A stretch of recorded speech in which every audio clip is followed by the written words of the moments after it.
As most filmmakers know, retainer clients are a great way to create a consistent income when you're getting started. But here's the thing that most people won't tell you. That's not the whole story. So in today's video, I want to talk about the pros and cons of retainer clients. And at the end, I want to talk about 2 skills that I've learned that make learning how to have retainer clients being a vital part of the growth of your career. All right, so let's talk about the pros. And the first one, we all know it. It's consistent income. That's pretty simple. The second thing is it gives you a chance to think about your long-term planning. Where you're not stressed about, hey, how am I going to pay the rent this month? All of a sudden you can dream about where you want to go in the future.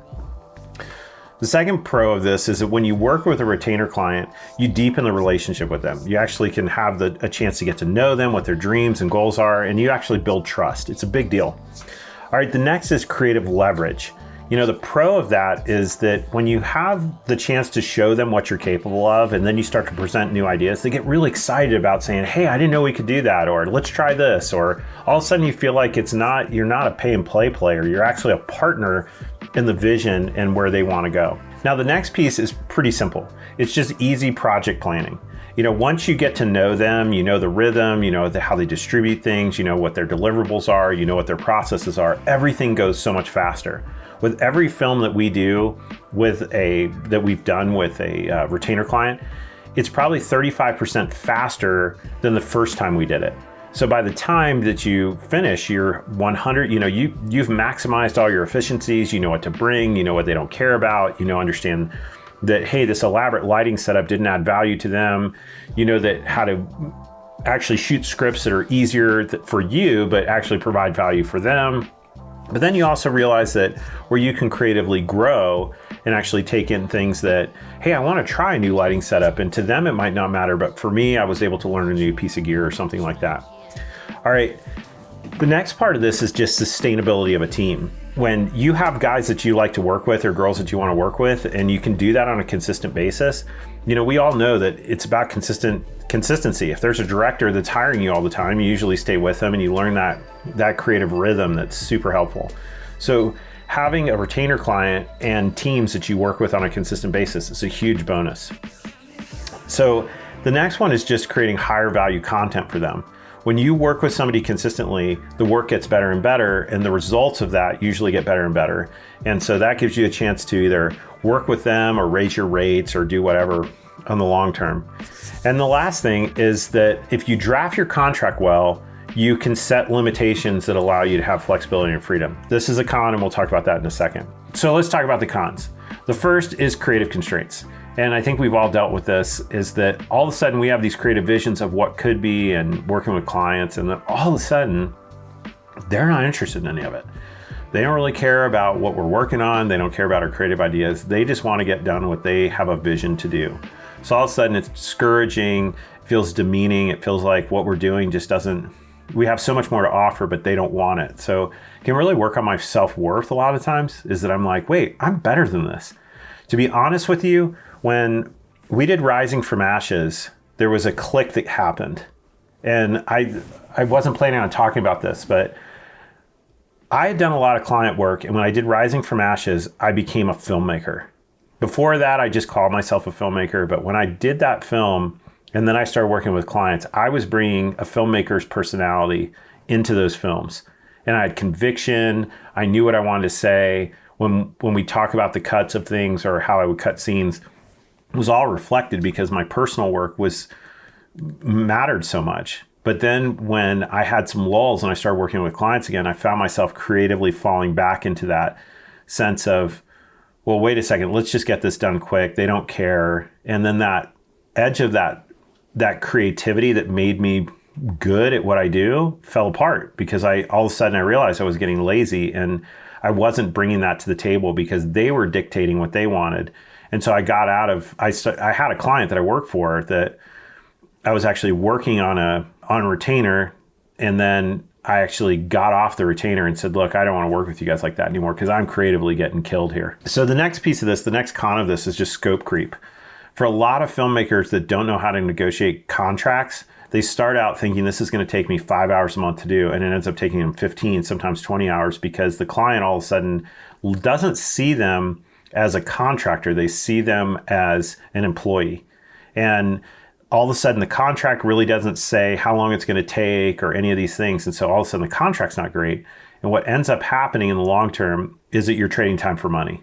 And anytime you trade time for money, we all know that that is not where we want to be as filmmakers.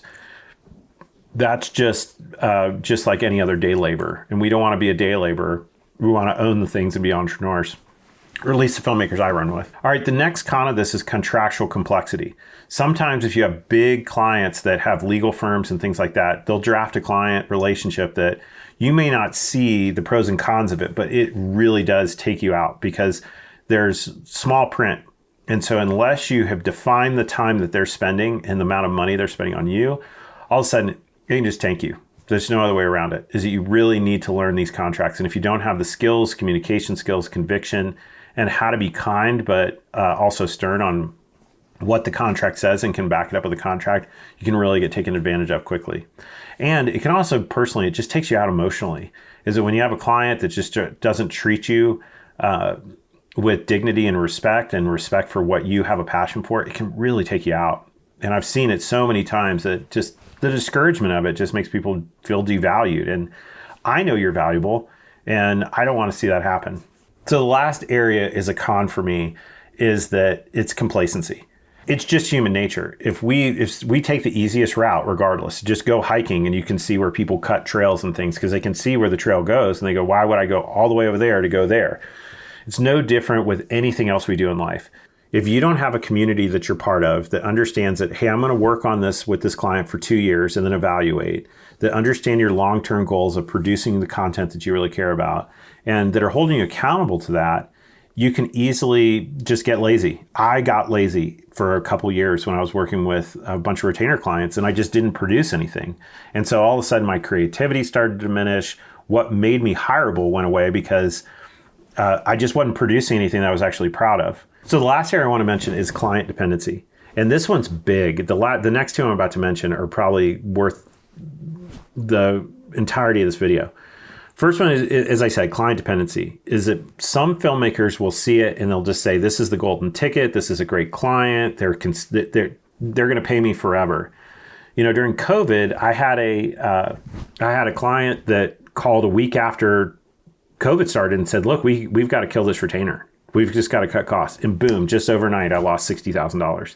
I have another client right now, or another filmmaker that we work with, who just lost a $1.5 million contract because of what's happening in the government. Their grant went away.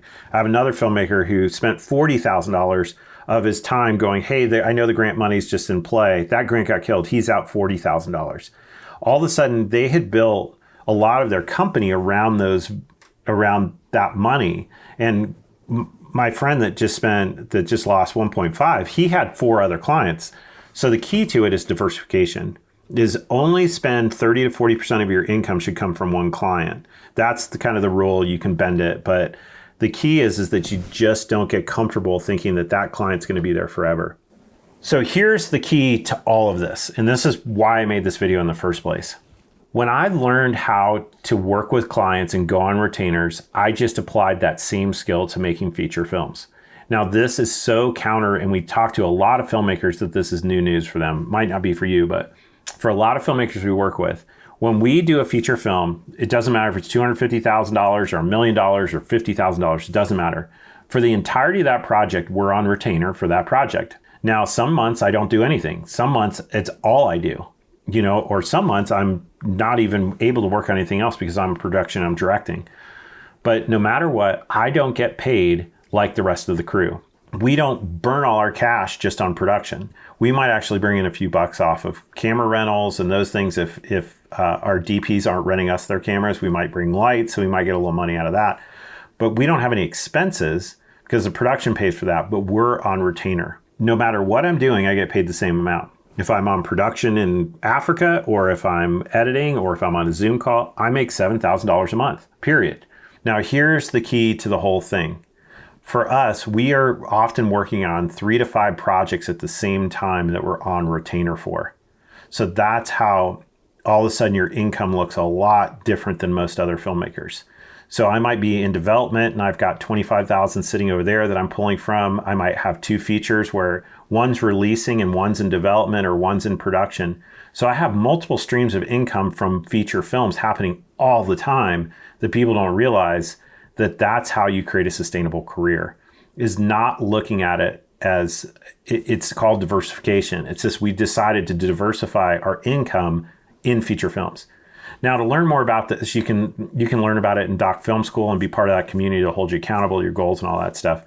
But that's the trick of this. That's one of the reasons why I see a lot of filmmakers, they miss the opportunity to work on great work and get sucked into the client situation and on retainer.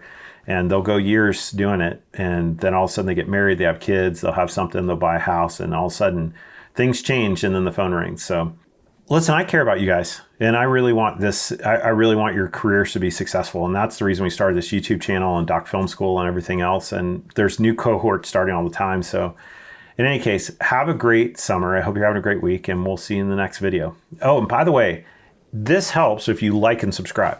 So we'll talk to you soon. See you in the next video.